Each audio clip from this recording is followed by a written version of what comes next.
Hola, estamos para compartir Sil Romero y Pato Brusa. Hoy estamos con nuestro queridísimo astrólogo Robert Martínez. También activista. Y también divulgador, guerrero. Analista geopolítico, canalizador. Viajero astral. Viajero astral y cómplice revolucionario. Esa me encantó, Romero. Robert Martínez. Bienvenido. Gracias, muchísimas gracias por la bienvenida y también por vuestro espacio, que no habéis bajado nunca en el nivel, sino que lo habéis ido subiendo, incrementando con todo este tiempo, y eso es digno de admiración porque el desgaste siempre afecta a todo el mundo, así que enhorabuena por ello. Gracias, Robert. Mira, en un punto, tanta gente, tantos comentarios y tanta complicidad luminosa nos es gasolina, por un lado, y por otro lado, estos entrevistados de lujo, como lo sos vos y tantos otros, que nos van subiendo la vara permanentemente, nos invitan a estudiar, a crecer, a observarnos nosotros para adentro y también mirar para afuera y entrar en esta, en este toroide, ¿no? Que nos retroalimenta y nos alegra la vida. No, y también el público, porque el público en estos últimos, sobre todo en estos últimos 4 años, ha crecido y hemos crecido todos juntos. Entonces, cosas que antes no llegábamos a entender, hoy son moneda corriente y queremos más. Y ahora sí, queremos sacar todos los velos. Robert Martínez, estamos marzo. Comienza el show. Marzo de 2024. Se vienen los eclipses, los primeros del año, en este 2024 del que hemos venido hablando mucho desde el 2020.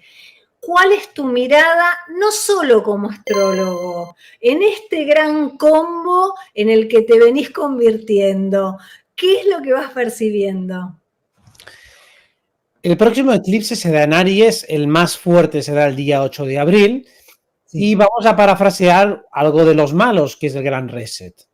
O sea, realmente este reinicio zodiacal en el signo de Aries, que es el primero, es un auténtico reinicio, porque es el primer eclipse que se da en Aries con toda la energía nueva de Plutón en Acuario, Saturno en Piscis, que van a continuar durante unos años. Y realmente las coordenadas son muy novedosas. Ya venimos hablando de mucho tiempo que cambian mucho el terreno de juego, las reglas de juego están cambiando, que todo es mucho más colectivo, en el sentido de que todo lo que hace cualquiera de nosotros tiene un efecto en cadena demoledor sobre todos los demás, y aquí la importancia del individuo que se individualiza sobre el colectivo. Ahora vamos a ver cómo se vuelve a reforzar otra vez esa singularidad en el momento de Aries, o sea, que cada cosa que haga cada individuo puede arrastrar a muchísimos más, y cómo Plutón en Acuario y Saturno en Piscis actúan como amplificadores colectivos. O sea que estamos ante una era bastante impredecible respecto a lo que va a pasar.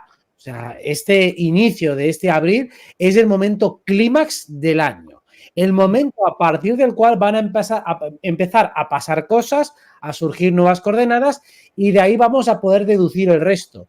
Pero ahora mismo es una incógnita. Solo vamos a ver cuáles son los actores dentro de este juego en el que estamos, que van a tomar partido, que van a empezar a arrastrar y que van a empezar a mover masa. O sea que se intuyen movimientos políticos, movimientos tecnológicos muy fuertes y grandes novedades, especialmente alrededor del eclipse, y también teniendo como otra de las fechas claves el 20 de abril, donde hay una conjunción Júpiter-Urano muy fuerte que también puede ser el germen de movimientos revolucionarios en todas las áreas de vida.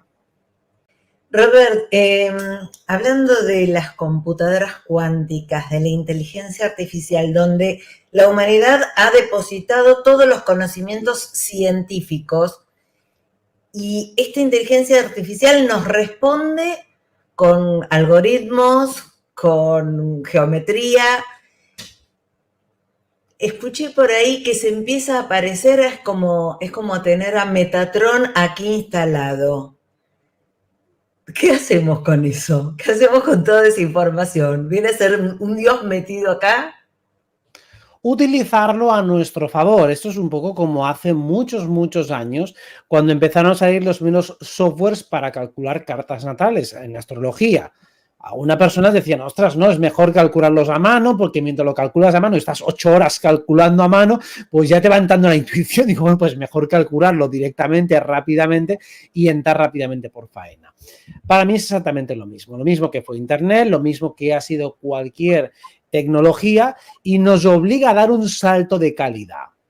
En el momento en el que hemos tenido, por ejemplo, un mayor acceso a la información, eso nos ha obligado a seleccionar mucho mejor la información, porque tienes más de la que puedes abarcar, más información de calidad de la que puedes llegar a absorber y asimilar, lo cual te obliga a ser muchísimo más selectivo.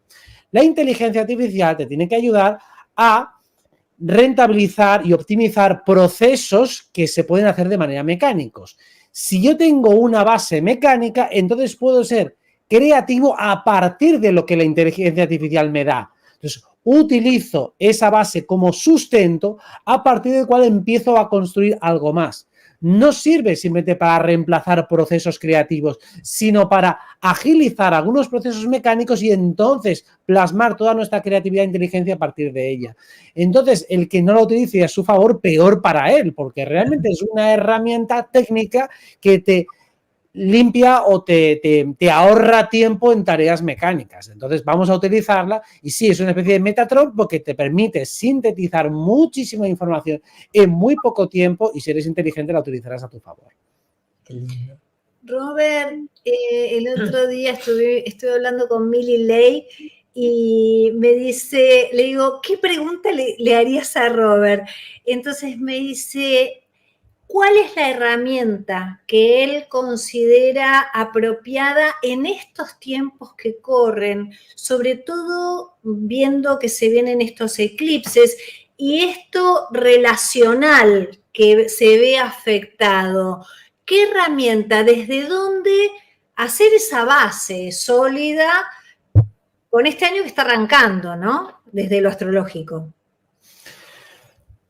Para mí la herramienta base es la astrología, pero para el que no entienda la astrología o no la domine y demás, yo diría como enfoque, más que herramienta, como disciplina, la inteligencia emocional, que es quizá la asignatura más pendiente en general y que mejor se complementa con todo camino espiritual. Desde mi punto de vista, la mayoría de los caminos espirituales excluyen bastante de la ecuación todo lo que es el desarrollo psicológico y especialmente la gestión de las emociones. En particular, las emociones llamadas negativas, aquellas que generan malestar. Las que son desagradables parece que tienen que ser extirpadas, que tienen que ser reprimidas o que siempre tienen que ser vomitadas sin procesar. Mientras que lo interesante y lo inteligente desde mi punto de vista es canalizarlas y utilizarlas a nuestro favor. El entendimiento de las emociones, la dignificación de estas, el colocarlas en su lugar, para mí es básico para poder seguir avanzando en discernimiento respecto a todo lo que sucede a nivel geopolítico, respecto a todo lo que sucede a nivel astrológico, respecto a todas las tensiones que inevitablemente van a surgir con otros. Todo eso va a ocurrir, ocurrirá de una manera o de otra, y vamos a tener que hacer una gestión interna lo mejor posible. Si en lugar de reprimir las emociones, de violentarlas o de simplemente estigmatizarlas, las utilizamos a nuestro favor, va a ser mucho más fácil empezar a crecer espiritualmente, porque si no, uno se agota o se desconecta o estoy cansado o estoy decepcionado con el mundo espiritual porque no sé quién que consideraba que era un referente ya no lo es porque un día dijo no sé qué que me ha molestado. Digo, a ver, pues entonces eso denota inmadurez emocional e incapacidad para poder sostener emociones que son molestas, que son incómodas, pero que tienen un sentido dentro de tu trama personal. Entonces, para mí sería la disciplina más importante y en la que más enfatizaría, y de hecho estoy enfatizando más, en este 2024. Robert, ¿cómo hacemos esta parte de integrar todo esto oscuro que lo venimos esquivando porque es la luz, soy un ser espiritual, la luz lejos de mí? ¿Cómo empezamos a integrar esto de la sombra y realmente volvernos uno? La sombra se puede convertir en luz. porque simplemente es energía. Y es una energía que nosotros normalmente asociamos a todas las esferas que están inconscientes. Podemos hacer una equiparación entre luz igual consciencia y oscuridad igual inconsciencia. ¿Qué ocurre? Que nosotros tenemos muchísimos procesos que están funcionando ahora mismo a nivel inconsciente. Todo eso es sombra. ¿Eso equivale a malo? No equivale a malo. No equivale a involutivo y no equivale a regresivo. Simplemente son muchas acciones que están detonadas dentro de nosotros y que siguen actuando inercialmente en un segundo plano. ¿Cómo poder hacer que la sombra trabaje a nuestro favor? Por ejemplo, cada vez que hacemos un decreto que puede ser totalmente luminoso y amoroso, dejamos que este siga funcionando en un segundo plano. Luego podemos hacer otro y así sucesivamente vamos decretando, poniendo acción, poniendo atención, poniendo intención, y entonces esa sombra está trabajando para nosotros. Todas esas fuerzas mecánicas e inconscientes del universo están trabajando para nosotros mientras decidimos focalizar y enfatizar en una en concreto que es la que en este momento es preferente. Entonces, claro que la sombra puede actuar a favor nuestro, pero primero tengo que entenderla. Tengo que entender que todo lo que es mecánico dentro de mí se puede equiparar a la sombra. La cuestión, y donde entramos más psicoanalíticamente en el concepto más peyorativo de la sombra, son todas aquellas fuerzas mecánicas que ni siquiera soy consciente que yo las eché a andar. Eso es lo que uno tiene que revisar, entrar en introspección profunda para decir, no, mira, esto que está dentro de ti lo pusiste en marcha a lo mejor cuando tenías 3 años o 4 o 5. Tenía un sentido casi siempre de autoprotección que pusiste en su momento para defenderte, casi toda la sombra es puramente defensiva o reactiva, y ahora tienes que encauzarla de un modo más sabio, más adulto y más compatible con el resto de objetivos vitales. Ese ejercicio de introspección no te lo puedes ahorrar. Tienes que hacerlo y además, spoiler, no acaba nunca, porque siempre... Robert, en estos años anteriores estuviste muy activo en redes, estuviste muy activo como activista, valga la redundancia, siendo faro de mucha gente. Y hace un tiempito estás más recogido. ¿En qué anda Robert Martínez? ¿En qué exploración? Porque sabemos que quieto jamás. Entonces, ¿qué exploración interna? ¿Qué es lo que te está motivando? Porque también se te veía muy motivado y muy ocupando un lugar de un liderazgo expansivo, luminoso en redes y como activista. Pero, sin embargo, elegiste este recogimiento. ¿Por dónde andás? ¿Qué es lo que te mueve ahora a estar más quieto? Primero, como decía, el tema de la inteligencia emocional, ser capaz de descifrarla mucho mejor porque tiene un papel fundamental a la hora de actuar como creadores de realidad.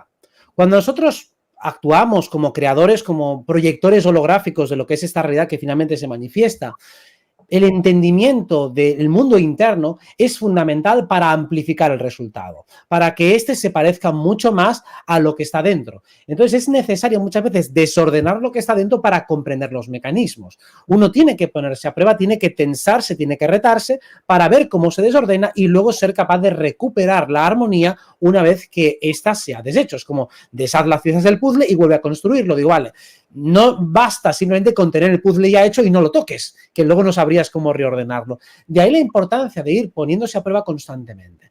Entonces estoy tratando de descifrar cómo funcionan todas esas piezas del puzzle, todas las que sea capaz de descifrar, y también, dentro de lo que es la parte astrológica, comprender mucho mejor cómo funciona cualquier perturbación llamada enfermedad. O sea, cómo funcionan absolutamente todos los mecanismos que nos llevan a enfermar y cómo se pueden corregir. De la manera lo más simple y lógica que pueda. Ya sabemos que la salud es extremadamente compleja, extremadamente multifactorial, y estoy tratando de llegar como puedo, porque es un ejercicio de introspección muy complicado, llegar a las coordenadas más centrales y más básicas y más fáciles de digerir.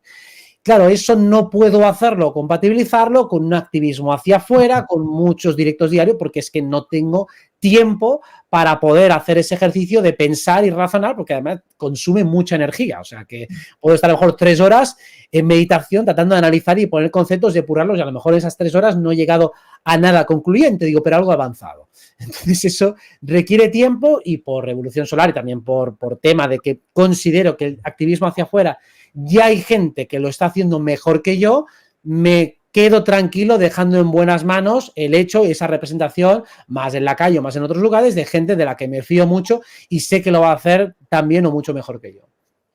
Ya has semillado. Sí. Claro, esta que fue tu gran misión estos años.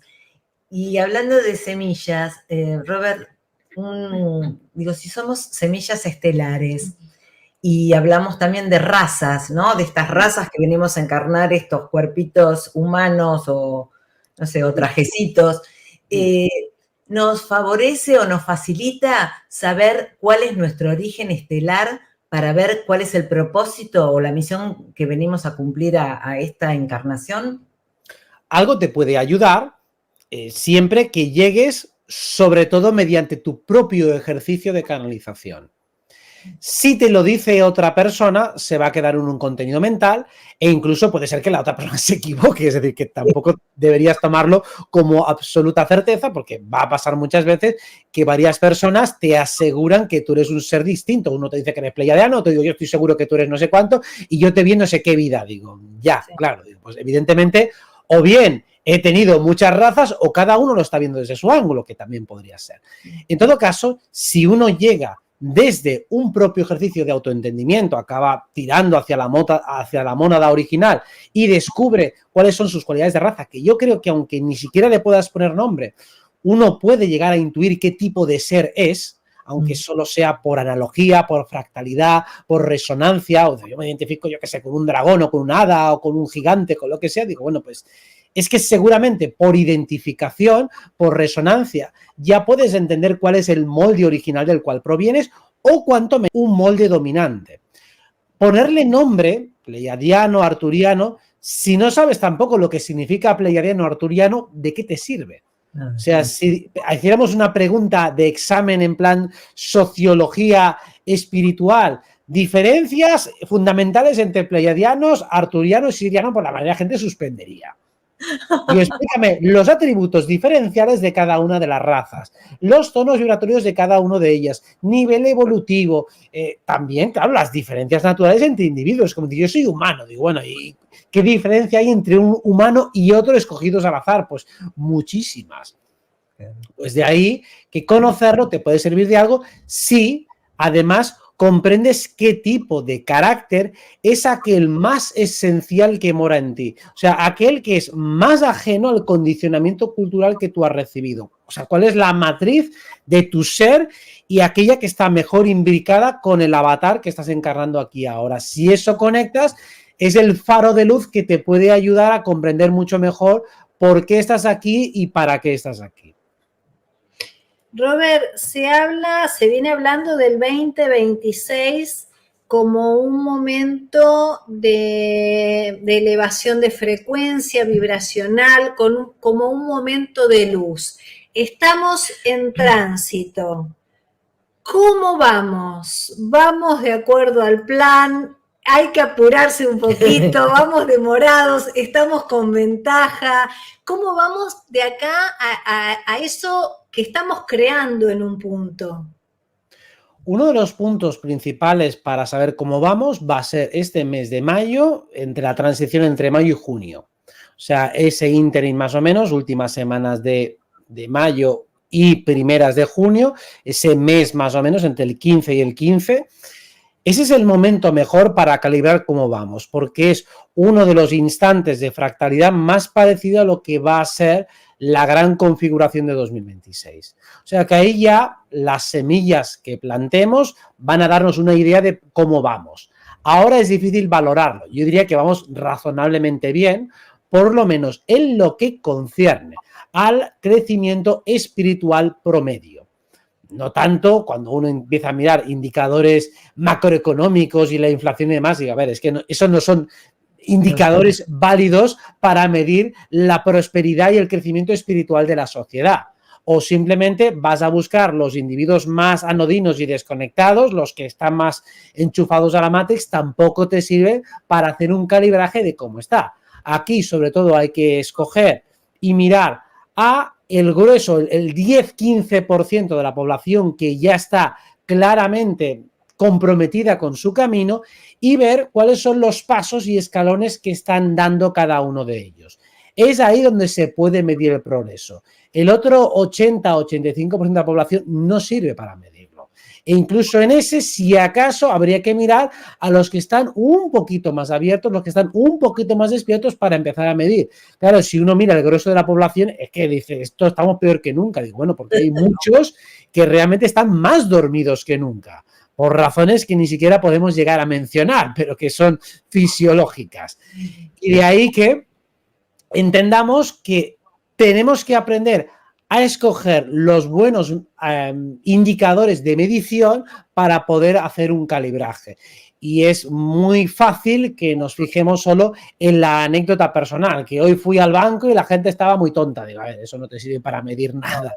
Haz un calibraje energético y también fíjate en los divulgadores, en la gente que esté en los grupos, a ver si van poco a poco asentando conceptos que tenían muy difusos en 2020 y que ahora pues poco a poco ves que sí, que eso ya está más que asentado y las preguntas filosóficas y los planteamientos son mucho más avanzados. Pues para mí eso es donde podemos realmente medir y yo creo que vamos bastante bien. Qué lindo. Robert, como viajeros cósmicos que somos, yo siempre estoy pensando en esto de cuál es la misión, el propósito por el que vinimos. ¿Es vivir en plenitud? ¿Es esto o ser simplemente, no sé, testigos oculares de esta experiencia y ir manifestando y mandando el informe a donde sea? Hay muchas versiones de los hechos y yo creo que puede haber matices entre unos y otros. Para mí la plenitud creo que es deseable en todo ser, o sea, creo que ese es un atributo universal que todo ser busca en términos generales, pero tal vez en términos encarnatorios particulares, y además eso es muy notorio, pues en bebés que mueren a los pocos meses o en abortos, donde claramente el objetivo de esa encarnación no puede ser la plenitud, o sea, que hay muchas vidas en las cuales por su corta duración o por otras cuestiones no puede ser un propósito fundamental el alcanzar la autorrealización, o sea que puede ser que en algunos casos se dé eso, vengo como un alma de sacrificio, vengo a crear un equilibrio kármico, vengo a hacer lo que sea, o sea que puede serlo, pero digamos que todo adulto mínimamente desarrollado que ha sido tocado por la varita del crecimiento personal y espiritual, la plenitud podría ser un horizonte común de todos. Y algunos, particularmente, pues puede tener una misión más divulgativa, otros más de observación, y ahí es donde utilizamos la herramienta como la astrología para ver también cuál es el grado de implicación y si también lo que vienes a vivir, lo que has decidido escoger, es más individualista, es más colectivista, es más social, está más enfatizando en la esfera intelectual y de observación, es un camino más zen, por ejemplo, más de adiestramiento atencional, de control de la energía, es un camino más emotivo, más vincular y por lo tanto más emocional, es más de suprimir las emociones, es de enaltecerlas. Y ahí es donde podemos ver el tono particular de cada uno, decir, vale, esto que decimos no es exactamente para todos. Aquí intentamos llegar a aquellos puntos y atributos que son más comunes, pero siempre hay un matiz individual y por eso a veces también algunas personas veo que me hacen las preguntas en consulta, digo, no, es que yo con esta parte en concreto global no resueno. Digo, bueno, porque para ti esa no es. Tú tienes otra que es distinta, que además ya lo tienes que notar. Si algo te rechina muchísimo, eso no es para ti.